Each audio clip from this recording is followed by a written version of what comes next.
Why do you like to be alive?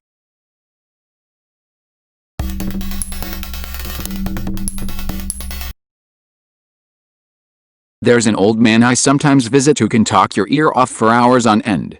You'll sit down with him, and he'll start to unload his stories, one after the other, of his old friends, his years in the radio industry, and his misadventures chasing women. Once, halfway through his usual ramble, he stopped, turned to me, and said, "You know what? Life is fun.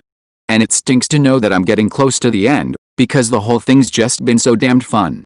That's always stuck with me. It's my belief that the person who's had the most successful life is the one who, when it's all said and done, has the best stories to tell his grandkids. 'Cause I believe one day it will get better and I'll be happy even though I'm not now. I survived cancer. I was given weeks to live, and miraculously got remission. Life post-cancer is a terrible struggle, mentally and physically, but I wouldn't trade it for the alternative. I now get to watch my adorable niece grow up. I get to look at the world with a completely different perspective. I get to enjoy being with my wife and traveling the world as much as possible. Death would solve a lot of the pain I currently live with, but the eternal sadness it would cause my family would haunt me. The woods are lovely, dark and deep. But I have promises to keep, and miles to go before I sleep. Robert Frost. Someone's got to feed my Tamagotchi. 'Cause there are pies to be eaten. BC, I'm fastest sperm. Occasional serotonin. It hits me every once in a while. Also garlic bread. I'm terminally ill, and the closer I've gotten to death the more I've just sat back and watched nature, genuinely stopping to smell the roses. It's the little things in life that make life worth living. The family of birds in a nearby tree communicating with each other. The dog you wake up every morning to and can't wait to see you and be around you. I even oddly lie watching the trees rustle on a windy day. Watching my fish swim around their aquarium. Valuing the time and memories I make with my wife and friends. People that say life isn't worth living need to try their very best to smell the roses, watch the sunrise or sunset. I know sometimes life really can get us down in the dumps, but life is truly beautiful. Edit, just woke up and checked all the notifications. Thank you everyone for the awards and the very nice words. It's very humbling to get so many beautiful responses. I've done my best to read and like as many as possible.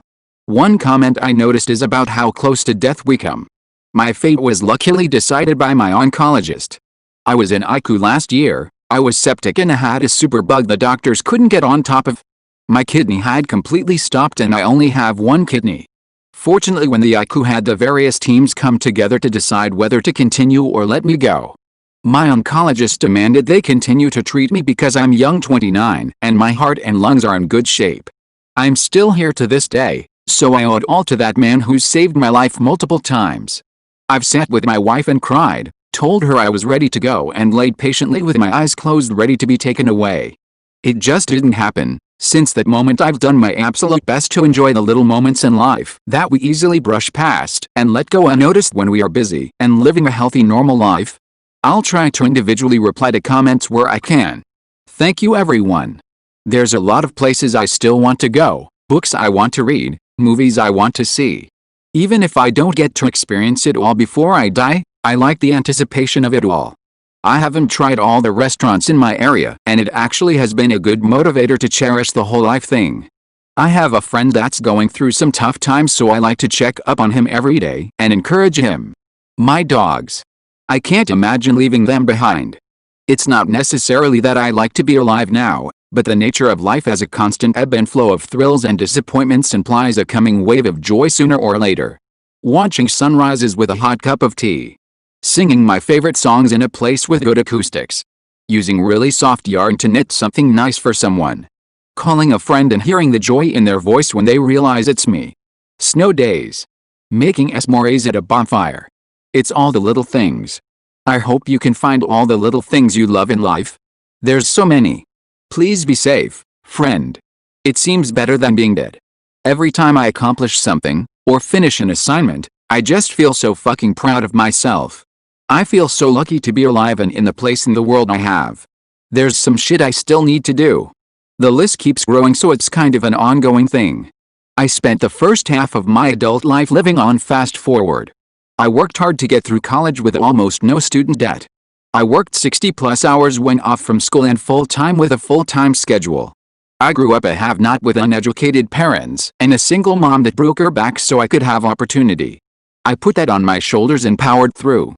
I studied business and finance, and now I own a business.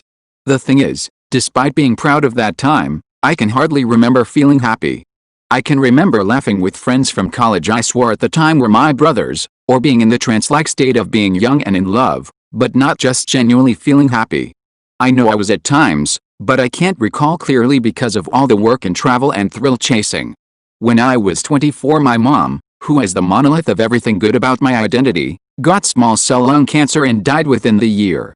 You want to talk about a blur? I cared for her as she did hospice in our home, and I can remember the wild ride of trying to do everything I could to make her smile, then everything I could to make her comfortable, then everything I could to squeeze a life's worth of life lessons into a week, to finally hoping with all my heart that she wasn't in pain as she laid there unable to respond to anything. If you want to talk about a hard stop to breakneck life, then losing your beacon in the storm is it. At the end, I remember telling her I'd make her proud. That I'd do something with my education and make a name for myself. She said I'll be proud of you either way. God, just typing that wrenches my gut now a decade later. One day I was pushing her on a wheelchair to this ice cream shop we had been to countless times in my childhood. It was less than a block away. She had me stop. I was confused. She told me she just wanted to close her eyes and feel the sun and listen to the robins. She told me that whenever the sunshine warmed my face that she'd be holding my face in her hands. When she finally let go, her funeral was the real shock to the system. Not because she was actually gone, but because of the sheer number of souls at the funeral that I had never met. My mom and dad adopted me in their 30s.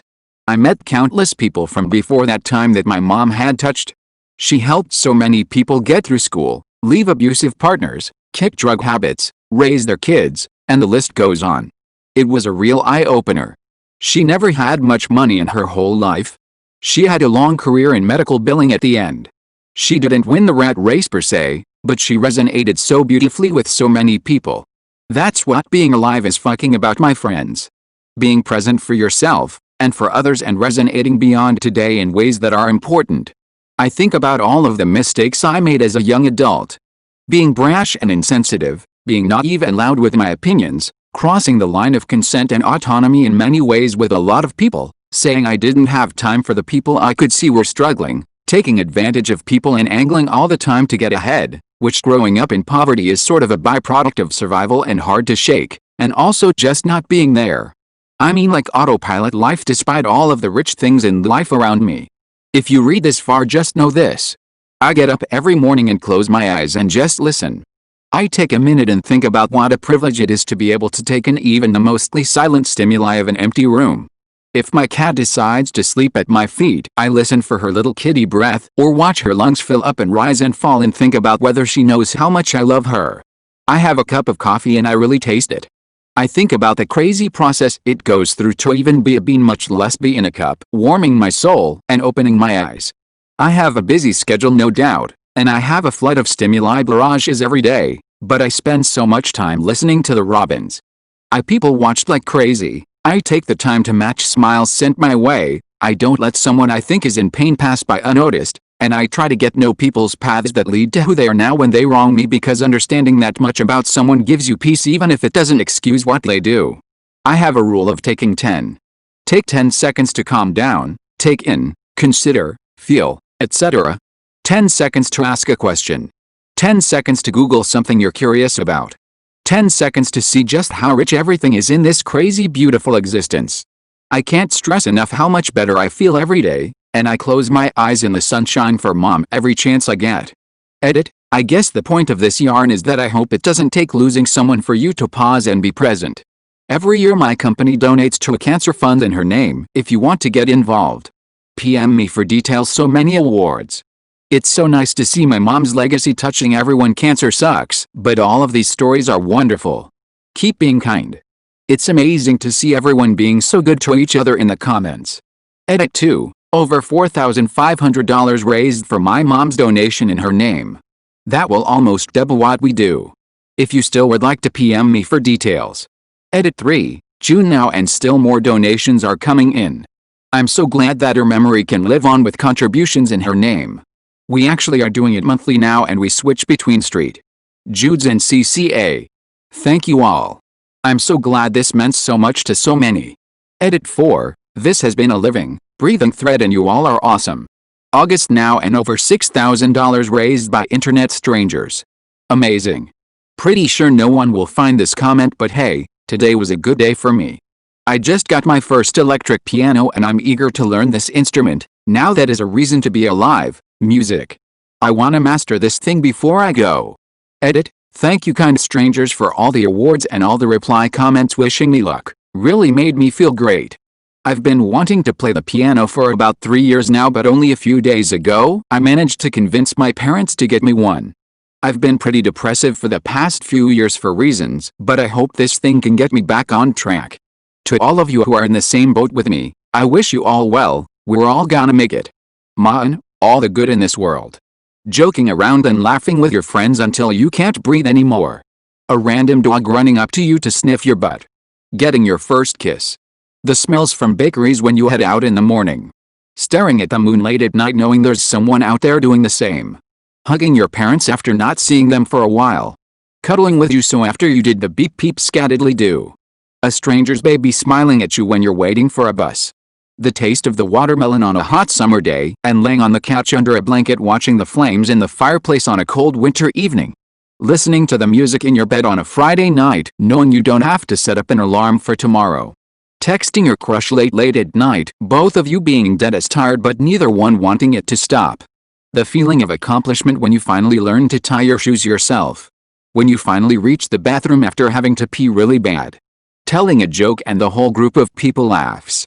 Reading a book at the seaside while the sun unbeknownst to you slowly burns in a dick a sibling drew on your back with a sunscreen.